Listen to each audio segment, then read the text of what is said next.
ચેનલમાં આપનું સ્વાગત છે। મેઘરજ નગરની કેલીમતા પંચવટી સોસાયટી વિસ્તારમાં ફાગણ વદ દશમ નિમિત્તે સુહાગણ મહિલાઓ દ્વારા દશમના વ્રતની શ્રદ્ધાભેર ઉજવણી કરવામાં આવી।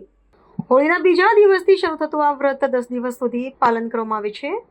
મહિલાઓએ સવારે સ્નાન કરી શુદ્ધ વસ્ત્રો ધારણ કરી મહાદેવના મંદિરે દર્શન કર્યા બાદ વડના વૃક્ષ પાસે પૂજા અર્ચના કરી હતી।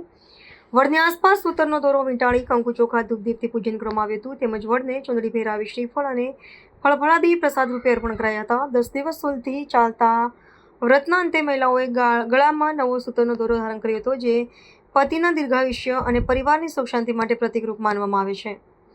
વ્રતધારી મહિલાઓ ધરતી માતાને ચુંદડી શણગાર ફળફળાદી અર્પણ કરી ભજન કીર્તન અને નૃત્ય સાથે વ્રતની પૂર્ણાહુતિ કરી હતી। મારું નામ કવિતાબેન નિલેશભાઈ જૈન છે। હું મેઘરજની નિવાસી છું।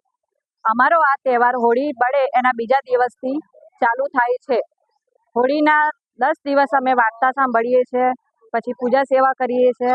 હોળીના દસમા દિવસના દિવસે છેલ્લા દિવસે અમે પૂજા સેવા કરીએ છીએ, પીપળાનું પૂજન કરીએ છીએ, પથવારી માતાનું પૂજન કરીએ છીએ અને 10 વાર્તા સાંભળીને અમે સૂતનો દોરો બદલીએ છીએ। આ દોરો અમે દર વર્ષે બદલીએ છીએ, ઘરમાં સુખ શાંતિ થાય એના માટે અમે આ પૂજન કરીએ છીએ। મારું નામ જૈન અનિતા મનીષ કુમાર ગાંધી છે।